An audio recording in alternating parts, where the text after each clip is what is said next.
जीवन में दो बार माँ बाप रोते हैं। एक बार जब बेटी घर छोड़े, दूसरा जब बेटा मुंह मोड़े। नमस्कार दोस्तों, स्वागत है आपका ARK वॉइस 517 चैनल में। आज की कहानी है ढोंगी बहू। चलिए सुनते हैं। रामलाल जी आज सुबह सुबह अपनी पत्नी की तस्वीर को सीने से लगाए बेटे से छुप छुप कर आंसू बहा रहे थे। उन्हें आज बहुत बुखार था, साथ में पेट भी खराब था। आज वह खुद को बहुत अकेला महसूस कर रहे थे। उनको बहुत प्यास लग रही थी और दवा भी खाना था। वह बार बार अपनी बहू को आवाज लगा रहे थे, बहू एक गिलास पानी दे दो। लेकिन बहू जो थी वो अपने फोन पर ही लगी हुई थी। बेड के पास जो बोतल पड़ा था वह भी खाली था। कैसे कैसे हिम्मत करके लड़खड़ाते कदम से वह किचन में पहुंचे और एक गिलास पानी लेने लगे। तभी वह गिलास उनके कपकपाते हाथों से छूटकर गिर गया। किचन से आवाज आते ही उनकी बहू सौम्या तुरंत दौड़े दौड़े आई और बोली, सत्यानाश हो बाबूजी, आप तो दिन भर उथल पुथल मचाए रहते हैं, पूरा घर ही सर पर उठा लिया है। मेरे मायके से यह गिलास आया था, कोई आपकी कमाई का नहीं था जो आपने तोड़ दिया। आपको कुछ चाहिए था तो आवाज लगा देते। बहू, रात से प्यासा पड़ा हूँ, आज सुबह बेटा भी मिलने नहीं आया। ऐसे तो सूरज मुझसे बिना मिले कभी जाता नहीं था, नहीं तो उससे मांग लेता। तभी बहू मुंह बनाते हुए बोली, उनको काम रहता है, वह दिन भर खाली बैठे नहीं रहते आपकी तरह।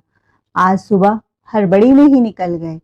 बेटा, मेरी तबीयत सही नहीं है, पेट भी खराब है, मुझे दवा खाने के लिए पानी चाहिए था। किसी ने नहीं सुना तो मैं खुद पानी लेने आया था।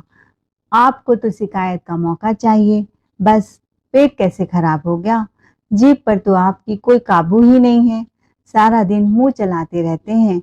यह नहीं बुढ़ापे में जितना पचे उतना खाएं, खाना देखे नहीं कि टूट पड़े तो क्या होगा?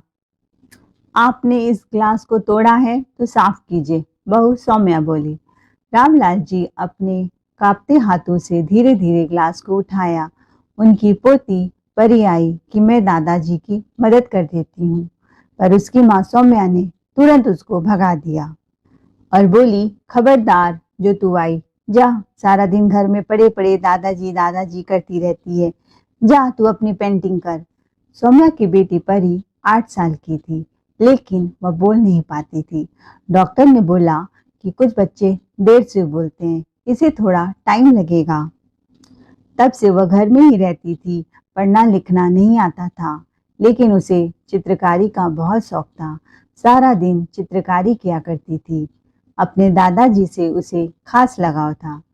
रामलाल जी भी अपनी बहू की जली कटी बातें सुनकर आंसू बहाते हुए अपने कमरे में चुपचाप बैठ गए। दवा खाकर आराम करने लग गए और जैसे ही उनका बुखार उतरा, उन्हें बहुत तेज भूख लगी, क्योंकि वह एक रात से खाना भी नहीं खाए थे। उनको भूख लगी तो वह किचन में गए और जैसे ही खाना लेकर आ रहे थे, तभी उनकी बहू ने उन्हें टोका, क्या आपको दिखाई नहीं देता? अभी आप ठीक नहीं हुए कि फिर से भूख लगने लग गई, और पेट खराब होगा तो आ जाएंगे, दवा दिला दूं। दिन भर में आपके पीछे सब लोग दौड़ते रहेंगे क्या? नहीं नहीं बहू, मैं कल से कुछ खाया नहीं हूँ, बहुत तेज भूख लगी है, अभी तबीयत सही लग रहा है। तबीयत सही लग रहा है तो जाकर पहले बर्तन घिसो, कल से कोई काम आपने किया है? सारा दिन बस खटिया पर ही पड़े हैं। रामलाल जी पहले गए बर्तन मांजे। सुबह से शाम हो गई, बहू ने घर का सारा काम करवाया, झाड़ू पोछा बर्तन, तब जाकर उनको खाने की एक सूखी रोटी नसीब हुई। शाम को जब बेटा वापस आया तो बोला, क्या बात है बाबूजी, आपकी तबीयत सही नहीं लग रही है। आप ऑफिस में फोन कर देते तो मैं चला आता, आपको डॉक्टर को दिखा देता। नहीं बेटा, वो बहू कह रही थी। जैसे बहू की बात सुनी, तुरंत ही सौम्या उनके पास आई और बड़ी बड़ी आंखों से उनको घूरने लग गई। रामलाल जी चुप हो गए। हाँ हाँ बाबूजी, बोलिए, आप कुछ कह रहे थे। बेटा सूरज बोला। रामलाल जी ने अपनी बातें काट दी और कहा, हाँ बेटा, मेरा शुगर बढ़ रहा है, उसकी दवा खत्म हो गई है, कल ऑफिस से आते समय ले आना। बाबूजी, वह दवा तो मैं 2 दिन पहले ही ले आया और सौम्या को दिया था। सौम्या सौम्या चिल्लाते हुए सूरज बोला। तभी सौम्या दौड़ते हुए आई। बाबूजी की दवा क्यों नहीं दी अब तक? बाबूजी, मैं भी तो आपकी बहू हूँ, आप मुझसे भी मांग सकते हैं। मैं तो अपने काम में सारा दिन लगी रहती हूँ, भूल गई। बाबूजी माफ कर दीजिए। सूरज के सामने सौम्या बड़ी प्यार से बाबूजी से पेश आई। अगले दिन जब सूरज उठा तो उसने देखा बाबूजी किचन में बर्तन मांज रहे हैं। तो सूरज ने बोला, बाबूजी, यह क्या कर रहे हैं? आपको यह शोभा नहीं देता, चलिए हटिए। वह हाथ पकड़कर उनको ले गया अपने कमरे में। अरे बेटा, मैं तो मन बहलाने के लिए काम कर रहा हूँ। मेरा दिन बीत जाए, खाली पड़ा पड़ा बोर हो जाता हूँ। कोई बहू ने मुझसे नहीं कहा।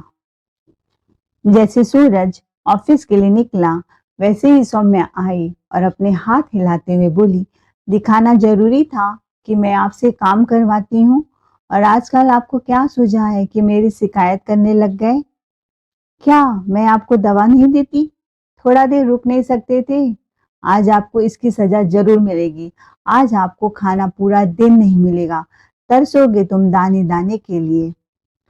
नहीं नहीं बहू, ऐसा मत करना। गिड़गिड़ाते हुए रामलाल जी बोलने लग गए। मैं 2 दिन से भूखा हूँ, कम से कम 2 रोटी तो खाने के लिए दे दो। भूख के मारे मेरी जान निकल रही है। बहू, ऐसा मत करना। थोड़ी दया दिखाते हुए सौम्या ने 1 कप दूध और रात की बची बासी रोटी दे दी और बोली, यह लो, आइंदा से ध्यान रखना। अगर मेरी कोई भी शिकायत की तो अंजाम आपको भुगतना ही पड़ेगा। सोच समझ कर मेरे बारे में कुछ बोलिएगा अपने बेटे से। कहते हुए वह मौज मस्ती करने अपने सहेलियों के साथ पार्टी में चली गई। रामलाल जी 1 कप दूध और बासी रोटी लेकर अपने कमरे में आए और अपनी पत्नी की तस्वीर को निहारते हुए बोल रहे थे, देख रही हो सूरज की माँ, ऐसा खाना कोई कुत्ते को भी न दे। खैर, वह 2 दिन से भूखे थे और खाना ऐसे खा रहे थे जैसे उन्हें कोई अमृत मिल गया हो। सुबह हुई तो वह अपने पोती के संग खेल रहे थे। भागा दौड़ी में उनका चश्मा टूट गया और सूरज ने कहा, तुमने पिताजी का चश्मा पूरा तोड़ दिया परी बेटा। सूरज ने सौम्या को आवाज लगाई, आज डॉक्टर के पास जाकर पिताजी का आंख चेकअप करा देना और चश्मा भी बनवा देना। हाँ हाँ बिल्कुल, यह कोई कहने की बात है। सौम्या ऐसे बोल रही थी जैसे बहुत आज्ञाकारी बहू हो, और सूरज के जाते ही वह उनके चश्मे को पैर से कुचलते हुए बोली, आपका बाबूजी रोज रोज नाटक लगा रहता है। मैंने थोड़ा सा बोला मेरी बेटी के संग खेल लो, ताकि सूरज को लगे कि मैं आपको बहुत खुश रखती हूँ। आप एक खर्चा ही बढ़ाकर बैठ गए। एक बात कान खोलकर सुन लीजिए, अगर आपको इस घर में रहना है तो शांति से अपने कमरे में चुपचाप बैठिए और रोटी तोड़िए। अगर ज्यादा नाटक करना है तो यहाँ से अपना रास्ता नापिए। पर बहू, मैं तो दिन भर काम करता ही रहता हूँ। क्या क्या बोला आपने? मैं आपसे काम करवाती रहती हूँ? और गुस्से में वह हाथ उठाने ही जा रही थी कि उसकी पोती ने अपने दादा का बचाव करने के लिए उनके सामने खड़े होकर अपना दोनों हाथ फैला लिया। सौम्या का पारा और चढ़ गया और उसने अपनी बेटी के गाल में एक थप्पड़ जड़ दिया और कहा, खबरदार जो आज से तुम अपने दादा के पास आई। बहू की ऐसी बातें सुनकर रामलाल जी तो एकदम उदास से हो गए। बहू की बातें कांटों की तरह चुभ रही थी उन्हें। रोज रोज यह जिल्लत, अपमान भरी जिंदगी जीने से अच्छा है कि मैं मर ही जाऊं। कम से कम मुझे यह बोझ वाली जिंदगी से छुटकारा तो मिलेगा। उन्हें लगा कि अब यह बातें अपने बेटे को बता देनी चाहिए, लेकिन इसलिए चुप हो जाते थे कि वह झगड़ा का कारण नहीं बनना चाहते थे और बेटे बहू का परिवार उनकी वजह से टूटे वह उन्हें बर्दाश्त नहीं था। उन्हें पूरा भरोसा था कि बेटे को जब सच्चाई पता चलेगी तो बहू को बिल्कुल छोड़ेगा नहीं। इसी बात में डूबे थे कि वह किसके आगे अपना दुखड़ा रोए। सोच सोच के उनका सर दर्द हो रहा था और बहू की जिल्लत भरी बातें अब उनसे बर्दाश्त नहीं हो रही थी। तब एक दिन जब सूरज अपने ऑफिस चला गया और सौम्या अपनी बेटी के साथ शॉपिंग करने चली गई, तभी रामलाल जी ने बहुत सोच समझकर एक कड़ा फैसला लिया। उन्होंने अपना घर हमेशा के लिए छोड़ दिया और अपनी मरी हुई बीवी की तस्वीर लेकर घर से बाहर चले गए। जाते समय उनकी आंखों में बहुत दर्द था और उनकी आंखें लाल थी, जैसे लग रहा था वह पूरी रात सोए नहीं थे, बस रोए जा रहे थे। बहू की कड़वी बातें बस उनके कानों में गूंज रही थी। जब सौम्या शॉपिंग से वापस आई तो उसने बाबूजी के कमरे में देखा, बाबूजी नहीं मिले। उसने सारा घर छान मारा, बाबूजी कहीं नहीं मिले। आने दो बाबूजी को, आज तो ऐसा सबक सिखाऊंगी कि उनकी खैर नहीं, ज्यादा मनमानी करने लग गई है। अब उनको दाने दाने के लिए मोहताज कर दूंगी। लेकिन अब शाम हो गई थी और सूरज भी घर आने वाला था। बाबूजी का कोई अता पता नहीं था। सौम्या डर के मारे कांप रही थी कि वह सूरज को क्या जवाब देगी। बाबूजी कहाँ गए, क्यों गए? सूरज सौम्या पर बहुत भरोसा करता था और बाबूजी की जिम्मेदारी उसने सौम्या को ही दी थी। डर के मारे उसके पसीने छूटते जा रहे थे। वह जो अच्छी बहू होने का ढोंग कर रही थी, जो दिखावा सूरज के सामने कर रही थी, सब पोल खुलने वाला था। क्योंकि सूरज ऑफिस से आते समय अपने बाबूजी से मिलने उनके कमरे में जरूर जाता था। सूरज जैसे ही घर आया, सीधा अपने बाबूजी के कमरे में गया। आज उसकी नौकरी में प्रमोशन हुई थी। यह खुशखबरी अपने बाबूजी को सबसे पहले देना चाहता था। वह उनके लिए मिठाई लेकर आया था और उन्हें वहां न पाकर सौम्या को आवाज लगाया, बाबूजी कहाँ हैं? सौम्या ने डरते डरते कांपते कांपते कहा कि आज पता नहीं बाबूजी सुबह सुबह कहाँ चले गए। क्या किसी को कुछ बताया नहीं? और तुम कहाँ गई थी? जी आज शॉपिंग। तुम और तुम्हारी बेफिजूल के खर्चे। सूरज गुस्से से लाल पीला हो गया।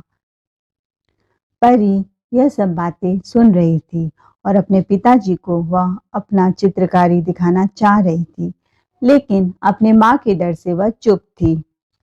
बाबूजी को कुछ हुआ तो मैं तुमको छोड़ूंगा नहीं, मैं तुमसे बाद में निपट लूंगा, कहते हुए सूरज अपने बाबूजी को ढूंढने के लिए बाहर चला गया, पर बाबूजी को वहां न पाया। थक हार कर जब वह घर आया तो सीधा उनके कमरे में गया और वहां पर उसकी माँ की तस्वीर नहीं थी। यह देखकर तेज तेज रोने लगा। क्या बात है, बाबूजी अचानक क्यों चले गए? उन्हें क्या परेशानी थी? सोच ही रहा था, तभी मेज पर पड़ी अपनी बेटी के चित्रकारी पर उसकी नजर पड़ी। उसने एक एक करके पेज खोला, जिसमें उसकी बेटी ने बाबूजी का पेंटिंग किया था, जिसमें बाबूजी बर्तन मांज रहे थे। दूसरी पेंटिंग में बाबूजी रोटी के लिए भीख मांग रहे थे, मतलब बाबूजी को खाना भी नहीं मिलता था। तीसरी पेंटिंग में बाबूजी का चश्मा टूटा हुआ था और क्रॉस बना था, मतलब चश्मा भी बाबूजी का नहीं बना था। चौथी पेंटिंग में बाबूजी घर का सारा काम करते नजर आ रहे थे और पांचवी पेंटिंग में उसकी बीबी बाबूजी पर हाथ उठा रही थी। परी ने चित्रकारी इतने अच्छे से की थी कि कोई भी इंसान दृश्य को देखकर घटना का पता कर सके। परी गूंगी थी, लेकिन भगवान ने उसे एक ऐसी अनोखी कला दिया था जिसे वो अपनी बात अच्छे से कह सके। उसने परी को बुलाया और बोला, बेटा यह सब क्या सच है? पड़ोस में उसकी सहेली भी थी, वह भी साथ में आई थी। उसने बोला, जी अंकल जी, आंटी जी रोज दादाजी से काम करवाती, उनको मारती, उनको खाना न देती, उनकी आवाज हमारे घर भी आती थी। क्या तेरी माँ बाबूजी पर अत्याचार करती थी? परी ने हाँ में सर हिलाया। बिना बोले परी ने अपनी माँ की पोल खोल दी। कैसे उसकी निर्दयी माँ बेचारे बूढ़े बाबू को प्यासा भूखा प्यासा रखती थी। बेचारे सूरज पर तो जैसे कोई पहाड़ टूट पड़ा। उसे वह पल याद आने लगे जब उसके बाबूजी कुछ कहते कहते रुक जाया करते थे। शायद सौम्या की डर की वजह से वह अपनी बात पूरी नहीं कर पाते थे। वह उनकी बातों को, उनके मनोभाव को समझ न सका। कितना लापरवाह था। अपना सर पीटते हुए बोला, मैं अपनी बीवी पर आंख बंद करके उस पर भरोसा करता था। कितना बड़ा बेवकूफ था। तभी उसे याद आया, उसने पेंटिंग में एक ट्रेन का भी पिक्चर देखा था। शायद उसके बाबूजी गांव वापस जा रहे हैं। वह भागते भागते स्टेशन पहुंचा और वहां पर बाबूजी को न पाकर वहीं बेंच पर हाँफते हाँफते बैठ गया। जैसे ही ट्रेन की आवाज आई, उसने अपना सर उठाया, देखा बाबूजी रोते रोते ट्रेन चढ़ रहे हैं। उसने बाबूजी का पैर पकड़ लिया और रोने लगा, बाबूजी मुझे अनाथ करके मत जाइए। वह भीख मांगने लगा। बाबूजी भी रोने लगे। सूरज ने बोला, बाबूजी मुझे माफ कर दीजिए, आपकी दुर्दशा का कारण मैं हूँ। बेटे को देखकर बाबूजी अब चुप नहीं रहे। उन्होंने अपने दिल का सारा गुबार बेटे के आगे रख दिया। आज बाबूजी को भी एक कंधा मिल गया था अपना आंसू पोंछने के लिए। सूरज ने कहा, पिताजी मुझे तो परी के पेंटिंग से सारी बातें पता चली। बाबूजी अब मैं सब कुछ जान गया हूँ कि सौम्या ने कैसे कैसे आपके संग व्यवहार किया, दिन रात अत्याचार किया। सौम्या ने जो करनी की है उसे अब वह भुगतना पड़ेगा। तिल तिल का हिसाब लूंगा। और आप क्यों चुप थे, मैं भी अब यह सब समझ चुका हूँ। सूरज बाबूजी को मनाकर अपने घर ले आया और सौम्या को देखते ही उसका खून खौल उठा। उसने सौम्या से कुछ पूछा नहीं, बस पास ही पड़ी एक छड़ी उठाई और उसे पीटना शुरू कर दिया। आज सारा नजारा उसके पड़ोसी और उसकी छोटी परी सब देख रही थी। परी मन ही मन बहुत खुश हो रही थी कि उसके दादा के साथ जो माँ ने किया उसकी उसे यह सजा मिलनी ही चाहिए। सूरज का गुस्सा देखकर सौम्या तो पागल हो गई थी। वह उसे कुछ समझाती, लेकिन वह उसे पीटता जा रहा था। वह भी गुस्से से लाल हो गई थी। आज समझ गई थी कि अब सूरज रुकने वाला नहीं है। जालिम जलील औरत, मैंने अपने पिता को तेरे पास रखा, विश्वास किया और तूने उनसे जानवर से भी बदतर व्यवहार किया। पिटता जा रहा था और बोलता जा रहा था। मैं समझता था मेरे पिताजी घर में बहुत खुश हैं, इसी से मैं संतुष्ट था। लेकिन तुमने उनका जीना मुश्किल कर दिया था, उनकी जिंदगी नरक बना दी थी।